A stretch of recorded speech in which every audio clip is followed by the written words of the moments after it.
So, a friend of mine, actually, but she had to do it herself. Okay, fine. You can do it yourself. No problem. Well, she's got lots of color, she's got lots of color expertise, not color expertise, what's the right word? She's good with decorating. So, she's looked at all the magazines and she can do it herself. Okay. So she'd be calling me. She's like, Jeanette, I just can't get the right color. I don't know what to do. I don't know what to do. And I could feel the frustration getting higher. And,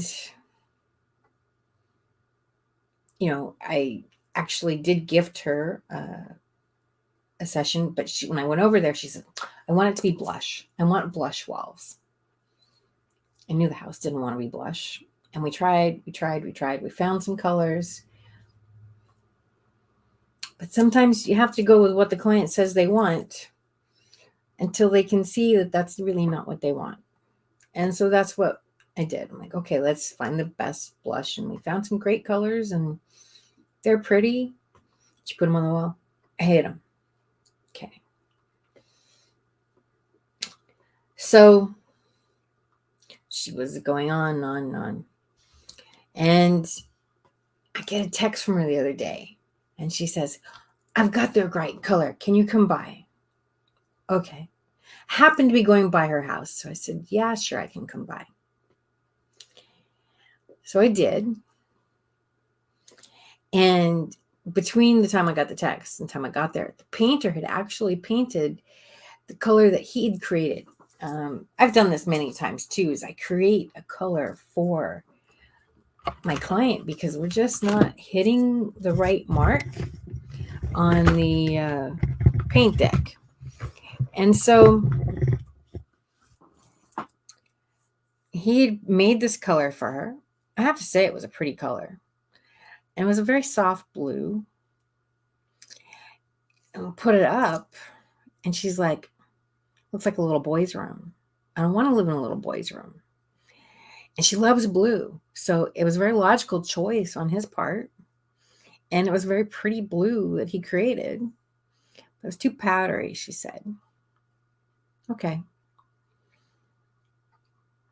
And so she's like, Jeanette, I want to hire you. Okay, right there in the spot. I got my stuff in my car. Let's do it. So we started looking at colors. And she was kind of all over the place. Well, I want this color. Well, I don't want this color, but I want this color, but I want this color. And she really had driven herself crazy trying to pick a paint color first. And so I said, I did a little house whispering. I talked to the house. The house was confused as all get out. And I talked to it. And I said, well, you like what she, this part and this part and this part. Yeah. And so she done anything to the house that you don't like? And she said, no, okay. I said, so you got to help us here and you got to trust us here. Okay. So the house backed off a little bit. But then I realized, too, what the bigger problem was. And that was that she couldn't envision what the house was really going to look like. This happens all the time with people picking out paint. Everybody wants to pick out the paint color first. And then we'll find everything to match it. No.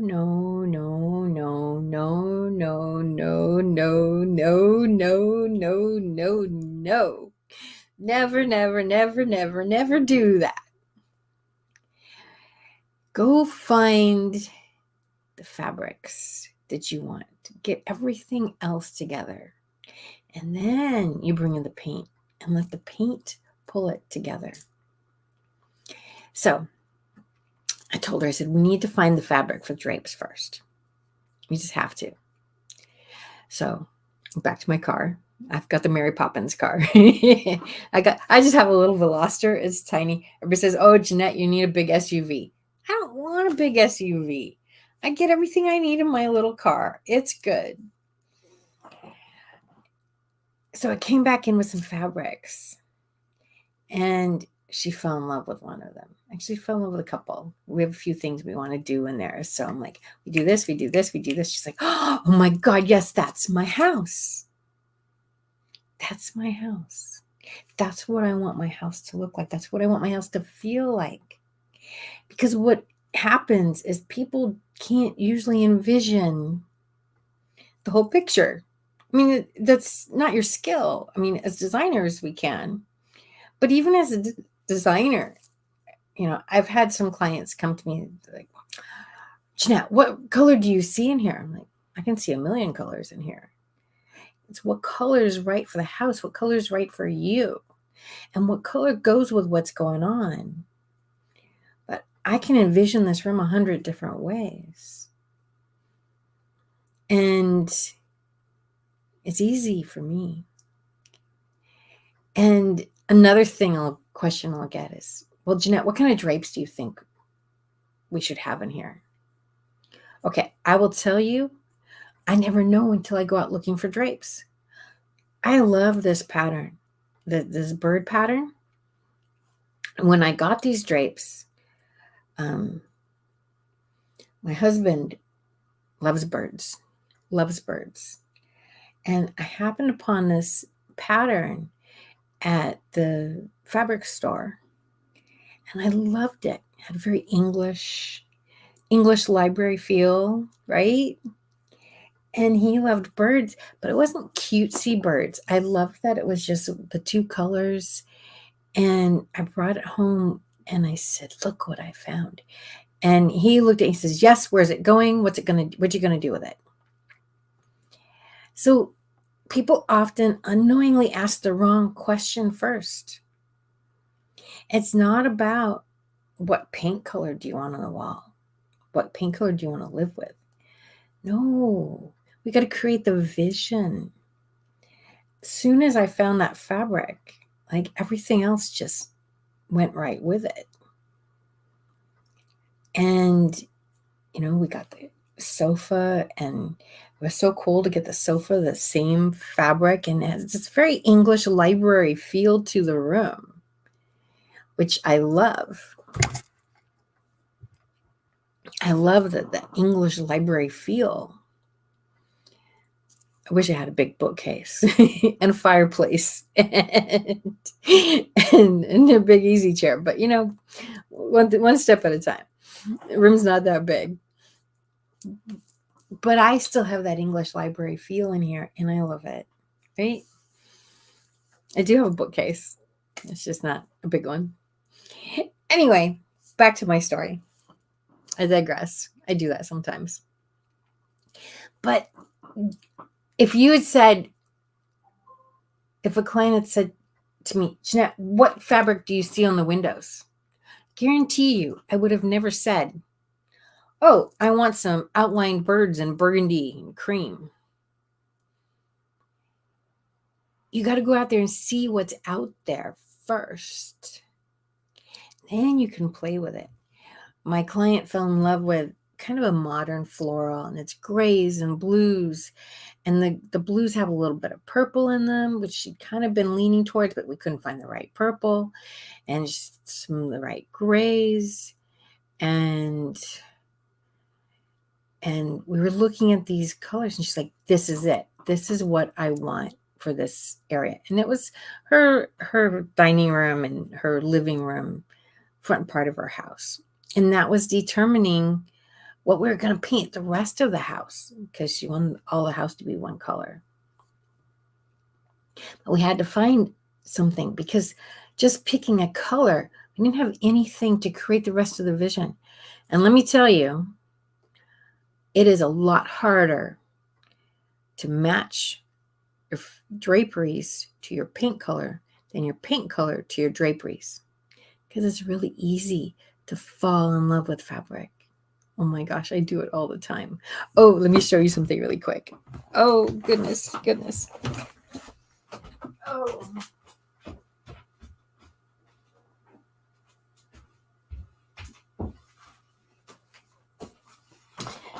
So, I fell in love with a rug. And in my house. And I painted according to the rug, which I didn't follow my own mistake, my own words of wisdom. And so I was like finding fabrics. I'm finding fabrics. And I'm not falling in love. I'm not falling in love. You got to fall in love. That's what it's all about. So I found this fabric. Can you see it? Oh, you can see it. Cool. And it was good. But I wasn't like, it was good enough, but like, I don't want good enough. And I'm a big William Morris fan. And then I found this fabric. And this was wow.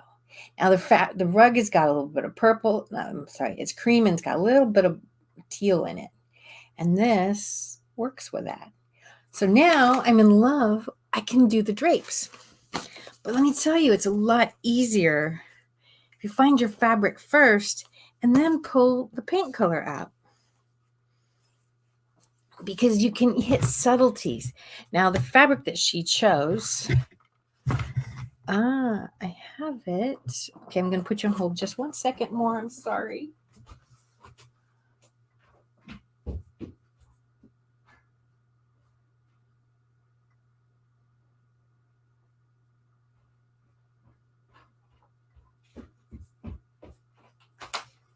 Okay. So back to our story.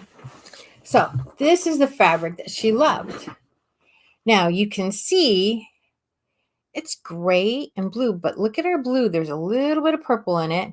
And you look at this gray color. It's got a little bit of purple in it too. And it's really shiny and bright and happy.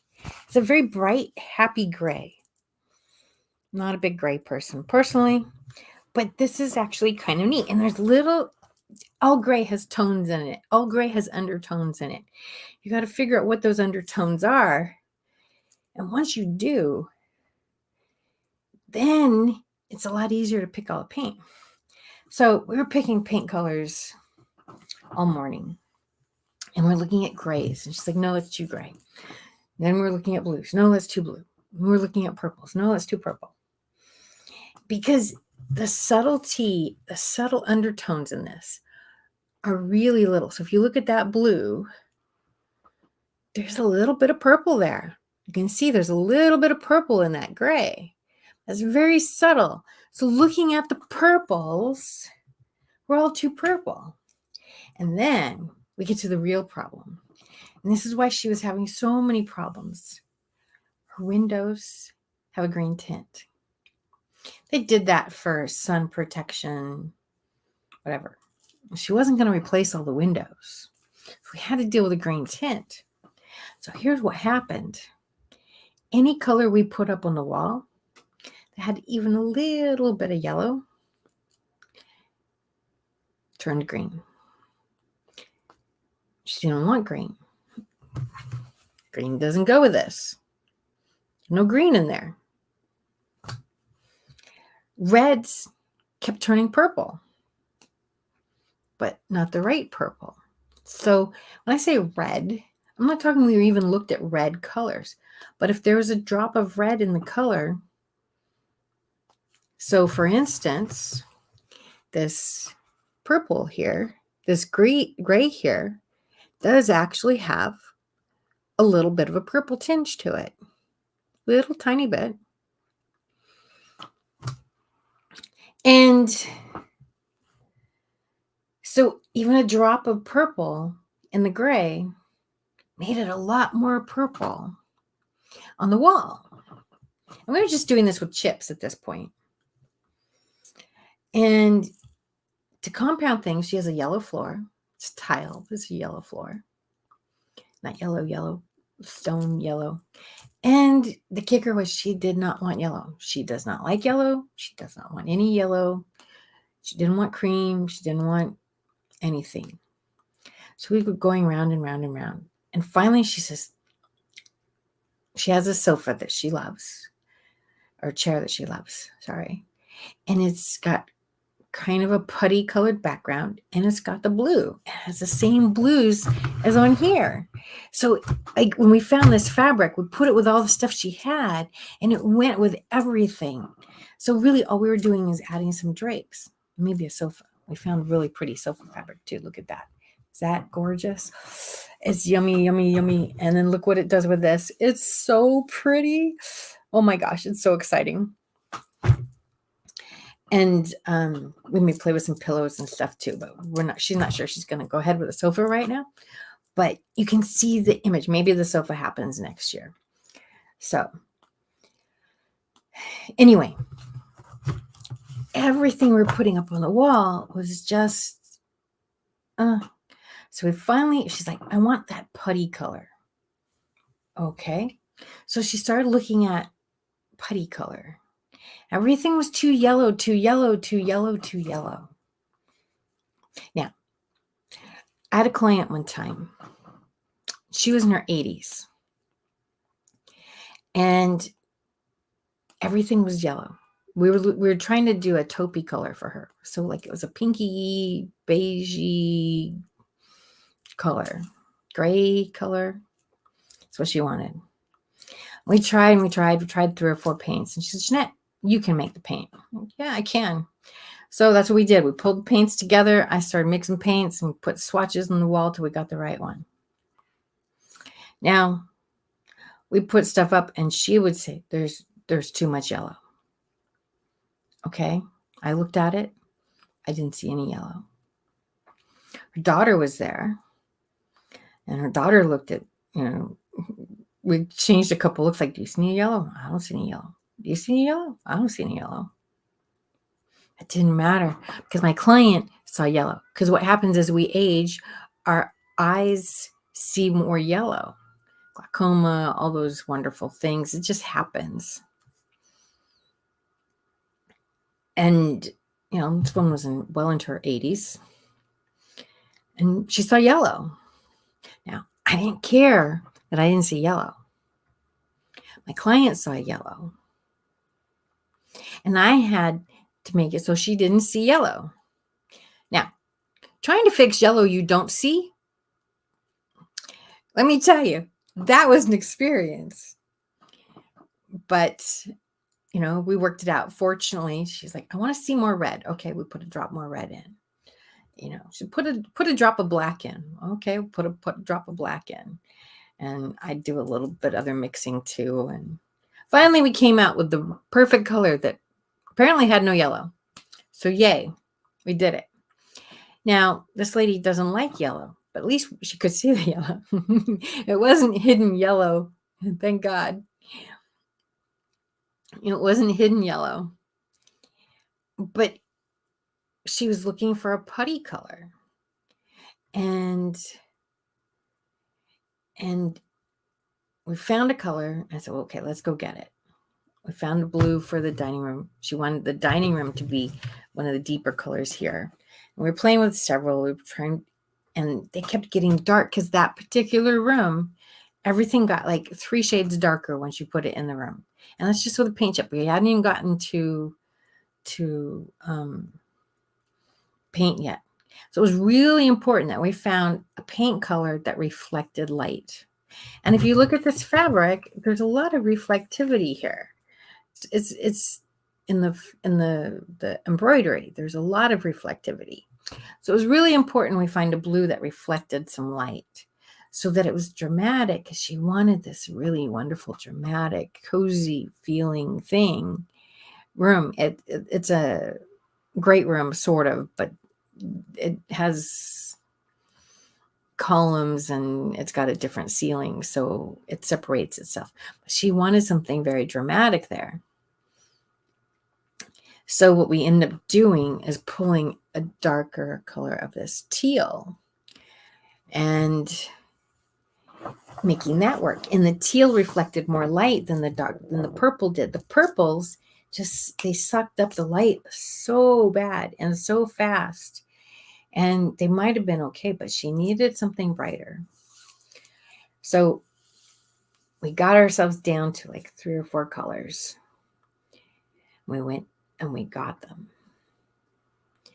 And as we picked up the paint, we're like, there's a lot of yellow in this. And she's freaking out. She's freaking out. And I'm like, please, let's just breathe. We got on the wall. We like the blue. Yay. Yay, yay, yay. We like the blue. And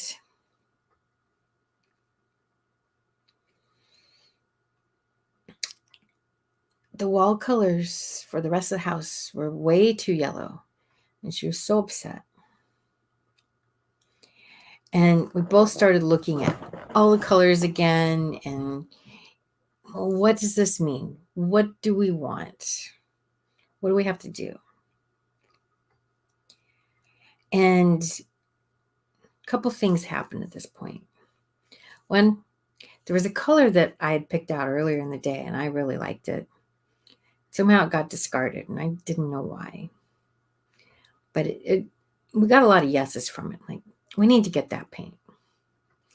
The other thing is, I looked at her and I said, what I want is this gray,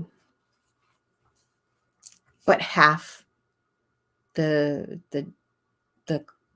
half the hue. So I don't want it, I just want it to be lighter, but I want that color. And she goes, yes, that's exactly what I want. I'm like, awesome. And she says, but that's taupe. And I'm like, aha, I've been looking for the wrong part of the color. Because when she looked at that gray, she saw that putty color that she was wanting. She didn't see gray because I told her, we have a conversation. I said, well, we got to go blue or we got to go gray. I said, she goes, but I don't want gray. But all the colors we were looking at were some kind of gray. Silver, blue, silver, purple, silver, blue, gray, purple, gray. Almost every name that we'd come up with had the word gray in it one way or another. And a lot of them went to purple. A lot of them went to blue. I'm like, okay. But when she said, that's putty to me, I'm like, aha, that was a real big eye opener. Because I don't see that color as putty. I see that color as gray. And she says, that's taupe. Okay, so there's brown in there. There is brown in there. But I was focusing more on the purple part of it, trying to bring color in. And what she saw was that it was gray with a little bit of brown. I'm like, aha. So with that information, I went back to the drawing board. I picked out another color. And she's done at this point. I'm like, I'm going to go get these colors. She said, no. I said, yes, I'm going to go get these colors. You will sleep better. I said, you go sit by the pool, go get a drink, do whatever you want to do. I'll be back. So I came back and we put the color on the wall. And there's two colors. And the first one was okay, but she was like, it's not right. We put the second one on the color on the wall. And it was exactly what we wanted. Funnily enough, it was that color that had gotten dropped earlier in the day. And, she was upset and, she was like, why is this so hard? Why is this so hard? And, the good thing was she knew what she wanted. And sometimes we get so stressed out that we don't always listen. And so I was like, okay. I was helping, she said no. I said no. But that one color just came back to me like, that needs to be the color. That needs to be what it is. And I knew I was right. And it was color I'd picked out. And I'm like, I have to see it. I might be wrong. I am sometimes. Not very often, but I am sometimes. And I said, I have to see that one color on the wall. And we put it up and it was perfect. It was the perfect color. And oh my gosh, let me tell you how elated she was. We tried it here, we tried it there, we tried it everywhere. She was so happy. And I said, see, aren't you glad I went and got the paint colors? Because she would have been really stressful. And now she was just flying over the moon. And her husband came home a little bit after we finished. And, he just so happy that she was happy. And he looked at the color. He genuinely loved the color. I don't think it was just because it made her happy, although he would do anything for her. And the night before, the first night I went, and he's like, look, I don't care what this costs. I want her to be happy. And I love it when husbands say that. Not because I've got free reign to bill whatever. It just shows how much he cared about her. It was done with so much caring and love. And honestly, even if he hated the color, I don't think he would have said he hated the color because so much went into it. So I don't think he would have said if he didn't like it. On the other hand, he really did seem to, he's like, oh yes, my house, this other house was a very similar color. And I have a lot of great fond memories of that house. And I love that house. And this feels really good to me. He also didn't really seem to care that the color that the walls was what it was. And the first time I walked in her house, I'm like, girl, you got to paint. She goes, yeah, I know. It was this really ugly dark gray and just made the house so dark and heavy, horrible. She's like, yeah, in time. One project at a time. We'll get there. I'm like, all right. Me, I'd have painted it myself. Even some of the walls. It's got a really high ceiling, so it's not easy to paint. But let me tell you, if it had been my house, I'd have been painting like, the first month, because that gray, that was not going to work for me. But, like I said, I don't mind painting. So anyway, he was really thrilled. And when I left, I got in the car and was checking messages and stuff like that. And he came out to the car and he goes, she's so happy. She's just so happy. Thank you so much for everything you did today. And you know what? That's what it's really about. It's not, the house was happy. I had to do some clearing on the house because the house was fighting us. And I just was like, okay, house, what's your problem? Why are you not cooperating? And I did some clearing on the house and just like, hey, this is all gonna work out right. And once I did that, I had to do it a second time. Once I did it a second time, that's when the right color came in. And it's like, okay, I can be a different color. I can be something else. And really was just an amazing day. It had its struggles. It's had its difficulties. So when you're looking at paint, don't get mad if the first try doesn't work. And look at what is it that's missing. Okay, I don't like it. Why don't you like it? If you're working with a partner, ask them what color they see. Because that sometimes can be what the answer was. Now, when she said putty, I did pick out another color. What was it called? Seagull? Yeah, it's Benjamin Moore Seagull. And it looked very close. It ended up being too light. But this neem that somehow we discarded earlier kept coming back to me. Wickham, Wickham, Wickham. All right, so I called the paint company and I said, I want this paint color. I think it's called Wickham Gray, but I'm not sure. I know it's Wickham. Might be something else, but I think it's called Wickham Gray. How do you spell it? And I can't find the number. I can't find it again because I want to check to see how did that color, double check it. I just no, the voice said no, get the Wickham Gray. So I called him, give me the Wickham Gray. And that was what was right. But there's no point in arguing over paint colors. Oh, that was another client I had. this was funny. She called me over. They were painting this little room, and there was this big, beautiful picture of flowers that my client loved. And she says to me, I want you to pick a color for it. Okay, so I went and I grabbed my tarot cards. And what I wanted to pull out the yellow in the picture. I don't always know why, but that's why. That's what I wanted. And she said, no, I don't want yellow. Don't want yellow at all. Okay. Here, I want you to pick from these colors. And she handed me a bunch of paint chips. Okay. So I picked the best of those paint chips. She painted.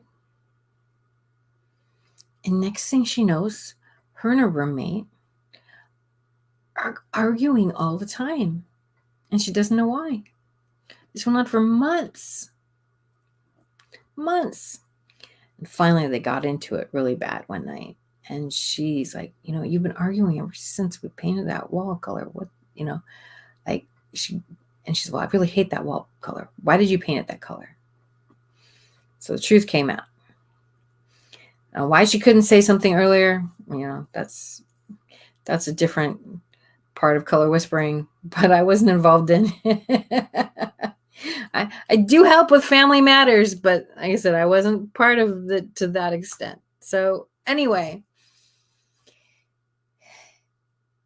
she comes back to me and she says, Jeanette, this is what's been going on. And you didn't want to paint it peach. You wanted a different color. I said, yeah. Will you come back again and pick the color you wanted to pick? Okay. So I'd already picked the color, but she totally disregarded it. 6 months later, I don't remember what it was because, this is what was on her file was the color she picked. Or the color I picked from her stuff. So she says to me, why would she not like this peach? Well, peach or orange in general is a very high energy color. And it's often used to create energy in a space. And it has this feeling of fun, feeling of, it's a higher intensity energy. Well, it was too intense for the roommate. Now, I'd never met the roommate, but I knew that it wasn't going to be right. I didn't know why. I just knew the peach wasn't right. I didn't know why. This is the whispering part. And when it came out, I went back, I picked a nice soft yellow. So the yellow is very fun and friendly and happy color, but it doesn't have the same level of intensity as the peach does. It's a little calmer color. It doesn't require action. Orange requires action. Yellow can just be. That was a big statement. That was really big. Oh, so how do I think I need to explain more. Let me think about that.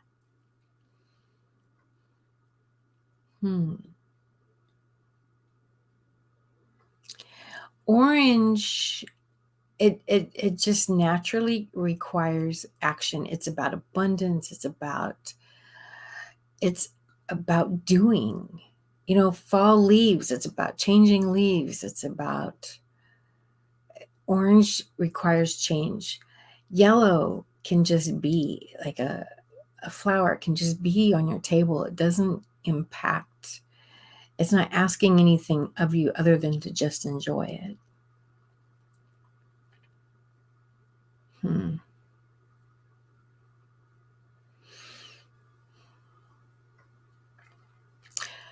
I feel like there's more to unpack there. It's amazing what comes out when I just start talking, right? Anyway, if you have any questions on that, please call me. I'll be more than happy to go into it a little bit more. I'll have to figure out some better words for that. But once we painted the yellow, everything went back to normal. They were happy again. Hey, Mark. Hey there. Speaking of unpacking and all along those lines, I was listening to you talk about color.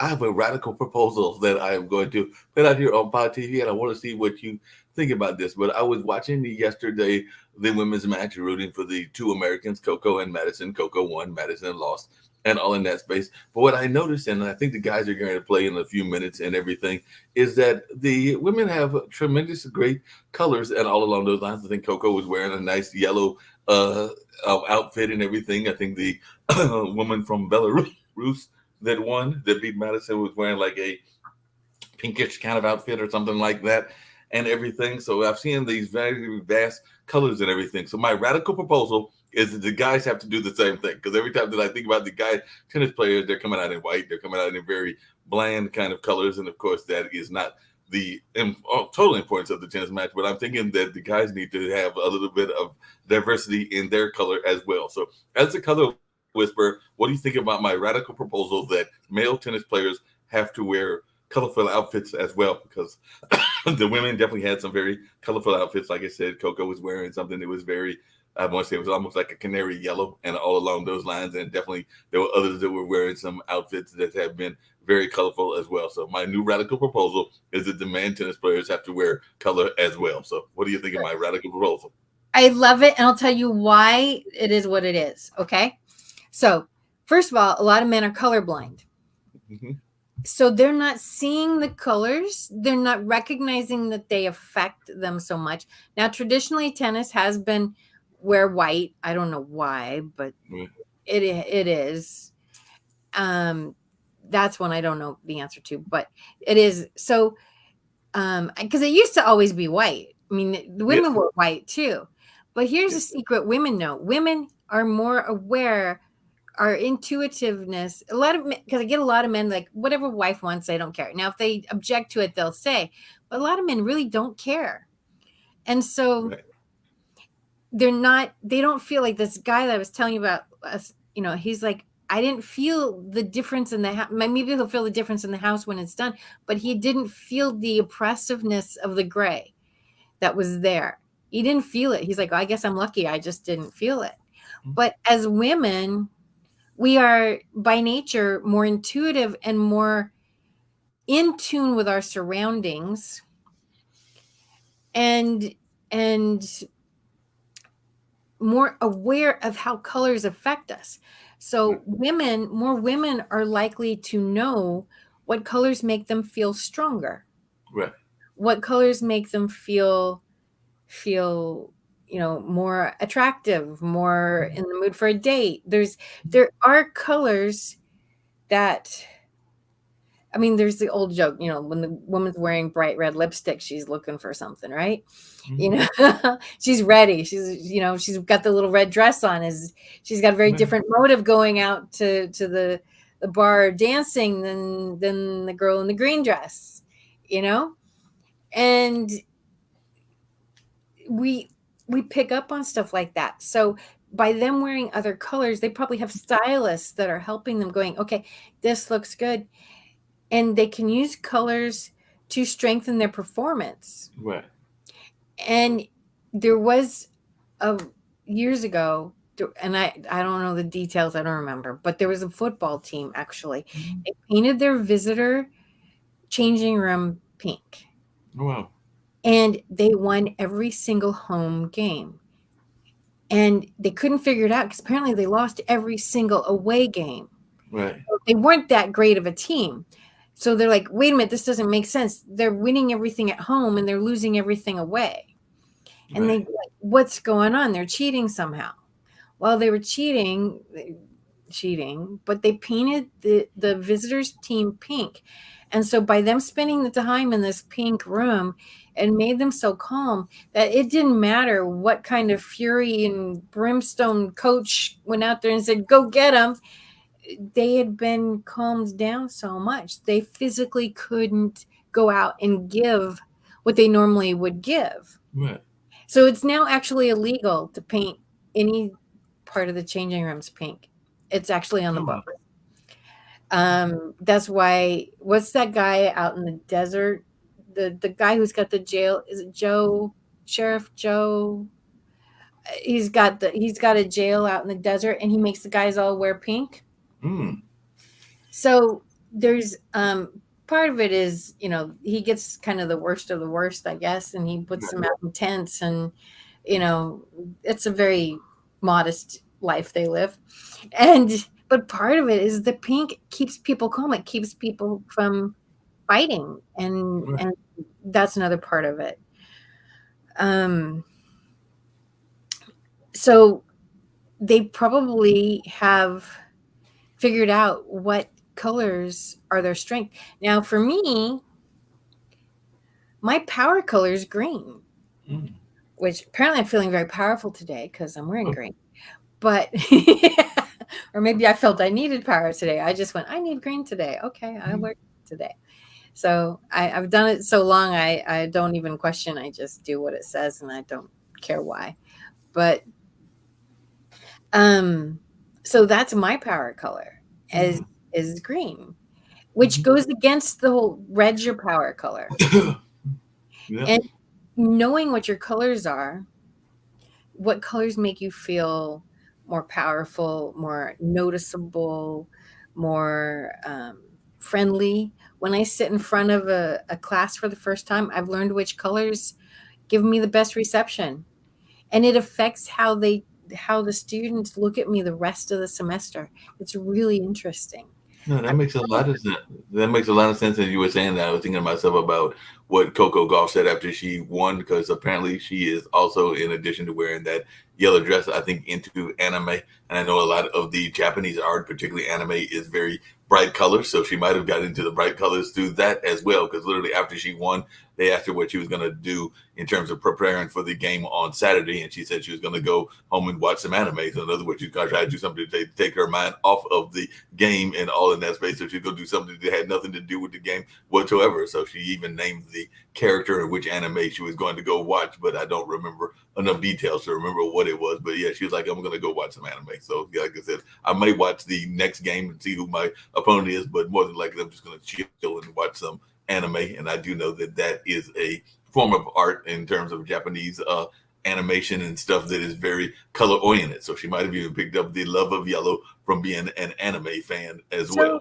yellow is a powerful color. Usually it's friendship. Mm-hmm. It's but it's also the color of our solar chakra. That's Mm-hmm. where a lot of power comes from. That's where our success comes from. And so um she might have been trying to stimulate that chakra Right. so that she would be able to perform at her highest. So that may be that's one. I mean, but if it's an electric yellow, it probably had a little bit of orange in it too. I think it With did. Yeah, so it probably had a little bit of orange in it too. So she's pulling from that, and she's getting some action. It also makes her easy to see yellow, which like yellow highlighters. We grab onto that. And so if it's a bright neon yellow, kind of, so the person on the other side can't help but our eye is going to be attracted to that. Mm-hmm. Whether we want it to or not, our eye is going to go to that. So if that person's eye is naturally going to that bright yellow, they're going to be hitting closer to. I'd be curious. This is something I don't know enough. I always play the game of sports, and this color is going to win, and I do a Right. pretty decent job. But this would be an interesting thing to look into, is how does that person play against somebody in that bright yellow versus somebody in white? Because I would be willing to bet that the ball stays closer to the person in bright yellow, because you keep your eye on the ball, right? Have you ever tried to like, you look at something, and then like if you're playing baseball, you kind of look into the outfield, and then you look at the pitcher. Jeanette, it's interesting you say that, because one of the things that the commentators, and like I said, I don't watch that much tennis. I've got friends that are very much in tennis. Dad used to be a college tennis player and everything, and I definitely admire the game. But one of the things that I remember the commentator saying was that the opponent that she was playing had more unforced errors than she usually has. So based on what you're saying, Yeah. it might be interesting if that wasn't the case, that she was so focused on the yellow that she was having those unforced errors, hitting the ball into the net and doing other things, because the color might have actually had the effect of actually causing that and everything. I hadn't thought about that till you brought it up, but they did mention that it was more unforced hours than she is used to having.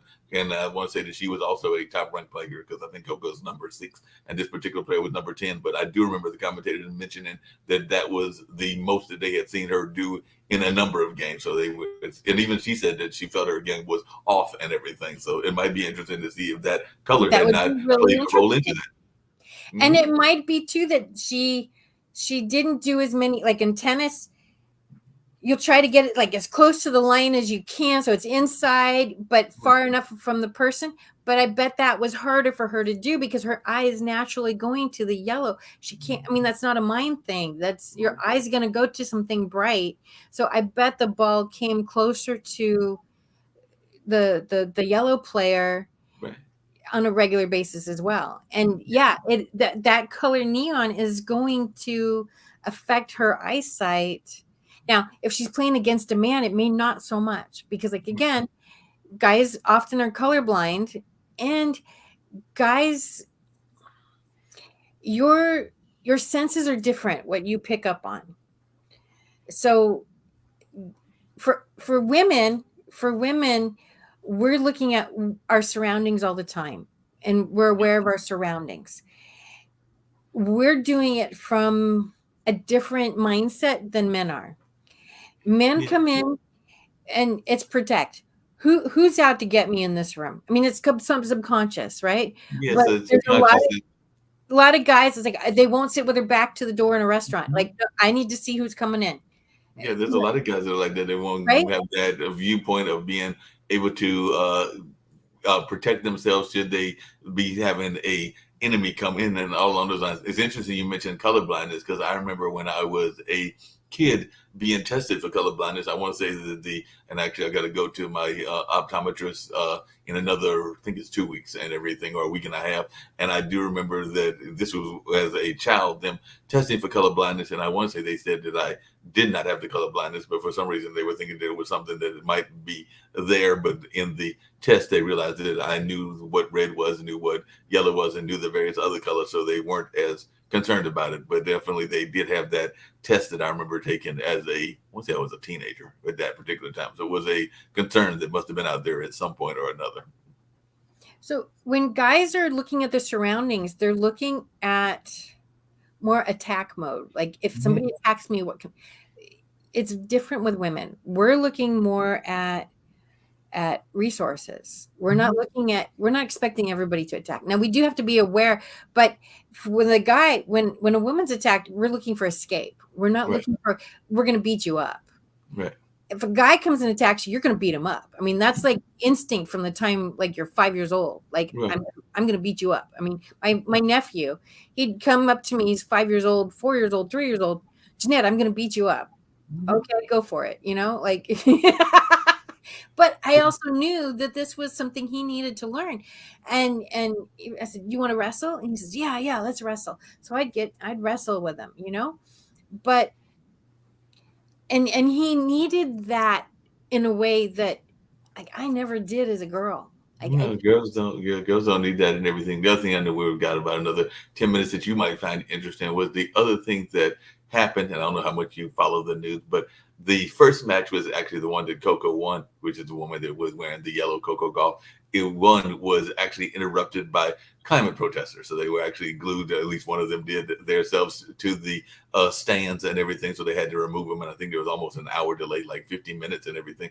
But the interesting thing, because I know that you're into intuition, both with your color and your designs, is they asked Coco um, how she coped with it, and apparently she said that this was something that when she was going through thoughts and kind of like visualizing the game ahead of the game and everything was something that she had already visualize this happening because they were teasing her about her having a premonition, and maybe she will have a premonition that she'll win on tomorrow and everything. Because she was saying that, and they asked her why she had that, and she was like, because it happened in the French Open, it happened in Wimbledon, so I figured that something was going to happen. I didn't know it was going to happen during my game, but I figured something was going to happen, so I was already having that in my mindset that something was going to happen because it had happened in the other two major tournaments that had happened prior to it and everything.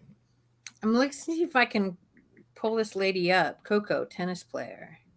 Coco Coco Gauff. Golf, Gauff. Oh, look at this red she's got. Yeah, she's grabbing attention for sure. Yep. Yeah, no, she's powerful. No, it is really interesting how much our intuition, just like I was talking about this client, I had looked at easily 100 different colors and names, and like, why did I remember this Wickham gray? Like, we discarded it, and I just, like, it wouldn't leave me alone. Wickham gray. All right, fine. I'm going to buy a thing of Wickham gray. Cost me $6, whatever. If it's wrong, it's wrong. But that was the color. And so somehow it got discarded. And I'm like, no, we need to bring that back in. I couldn't even tell you exactly what it looked like. But as soon as I saw the cover, I went, that's it. That's it. So I think women are more in tune with our intuition because it does save us in a way that I think more men, some men are, but I think men are more like, it's a reaction. They're not feeling into the space as much. Right. And it's just, it's the nature of what our purpose here is for, I mean, we got to be able to look at intuition. Is this going to hurt me? Is this not going to hurt me? We're more open to, there's that mother thing that, okay, I know my baby's hurt, and you don't even hear it. The question I've got about that is that I hear what you're saying about the colors, and I agree with you that women are probably more in tune to colors than a number of those things. But there are guys that like certain kind of cars, whether it's a muscle car or another kind of car, and they will sometimes like the color of the car as well. Because I do know there was a time when people were wanting to get the certain kind of colors of Corvettes or certain red Mustangs or a number of other things. So when it comes to our vehicles, and like many people know on the show, I don't drive, but for those that are fortunate enough to have cars and everything, does color play a role in that purchase just like it plays a role in the house? Because I'm thinking that some people may go 100%. Want to buy. But see, that's cars, guys' territory. House, right. Many guys may say, a woman can do whatever she wants in the house, but the garage is mine. The car is mine. Right. And 100% the car. And there are guys who do get it. My ex, I've ruined him for the next woman. She's either going to love me or she's going to hate me because he cares about color. He knows a lot about color. He knows a lot about design. He played design assistant for me too many times. And so if he gets together with somebody again and they say, well, I want to do the whole house and you don't get any say in the matter, he's going to go, no, that's not going to happen. Now, he's not going to be real picky about stuff either, but he's going to be like, no, wait, this is how this works. And he's going to be teaching her stuff. Right. And so she's like, she proves herself worthy, and it's a high standard, let's face it. I mean, it is. It's a high standard. And she also has to prove that she's taking into account what his likes are. But he's going to have opinions. And no, you can't do that. You have to do it this way. So, it's if he does ever do that, it's going to be a very interesting journey, And it sounds like it's going to be interesting. You mentioned the nephew and everything. Does the nephew have a interest in the color of his toys, whether that's a car or whether that's a number of other things? That it sounds like he is a relatively young nephew, so I was wondering, does he want to go out and get the blue ball as opposed to the red ball, or does he really care about the colors when you are giving him toys and things along those lines, or does he just want to wrestle you? He's 23 now. Okay. And I don't remember. I don't remember. Um, his big thing when he loved hats. Oh my God, this kid loved hats like you would not believe. Hat, hat, hat, hat, hat. I mean, he, when he just started talking, hat, hat, hat, hat, hat, and he had, you know, anyway, I want a hat, I want a hat, and that was his big thing, a hat. So Is he he a doesn't hat wear a hat. salesman? He doesn't wear a hat today, but I was gonna say, is he a hat salesman now? Because it sounds like he should have gone. no, he's not. Now his fetish is swords.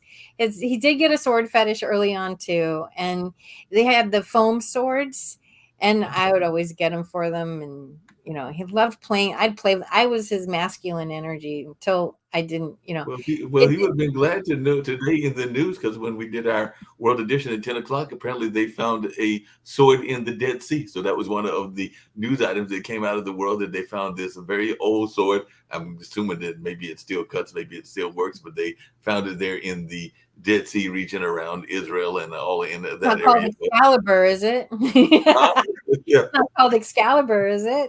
Who knows? They said it was an old sword and they found it over there just laying it around. They were doing some digging and they found this ancient sword. So this is an ancient sword that they Interesting. have Interesting. stumbled across that is really old and all in that space. So who knows what that ancient sword is? Maybe it was Excalibur. Maybe they have found it and they'll find Atlantis next and the Loch Ness monster as But well. see, So if they found Excalibur, that means somebody pulled it out of the stone who's worthy to be a leader of a country, and I'm not seeing that anywhere.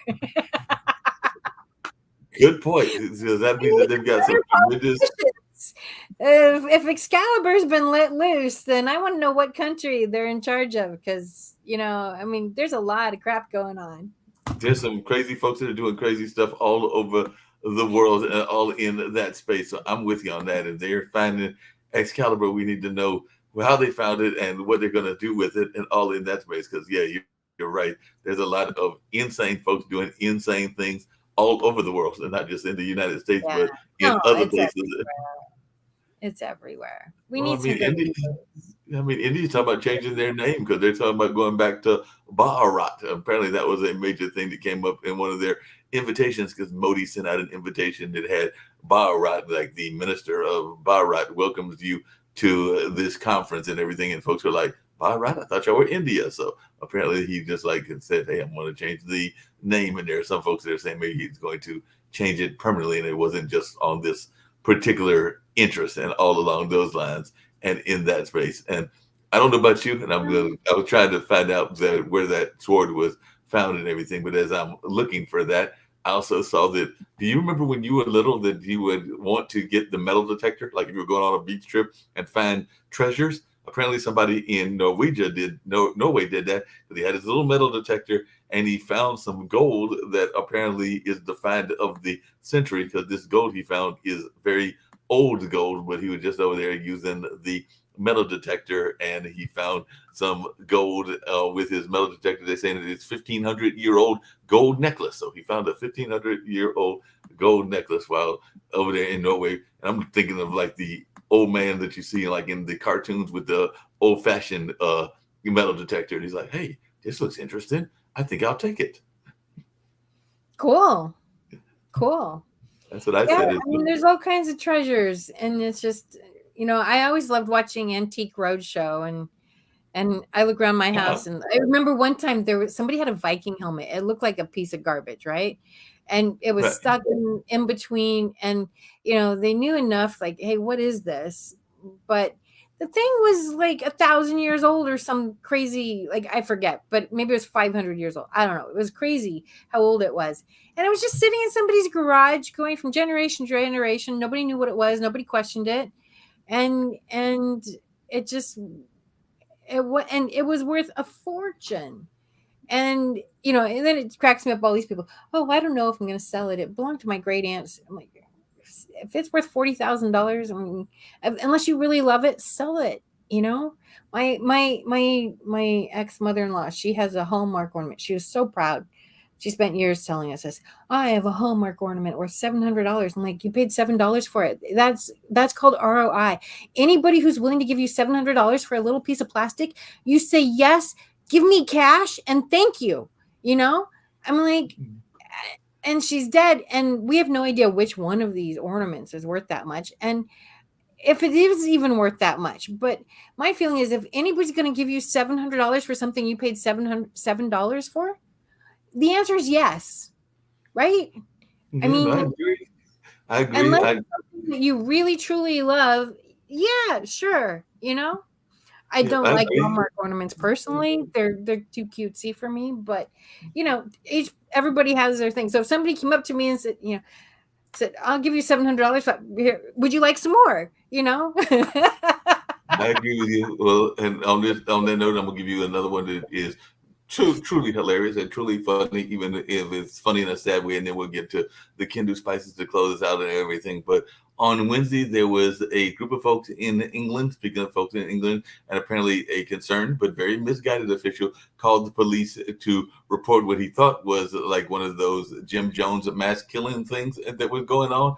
But apparently, when the police arrived at the scene in Seascapes Cafe in Lincolnshire, England, they found a bunch of people lying motionless on the floor under blankets, finishing up a yoga class. So apparently, what they thought was craziness was just folks wrapping up a yoga class. So the person was concerned that something nutty was going on, and they were like, "No, So just that's Shavasana.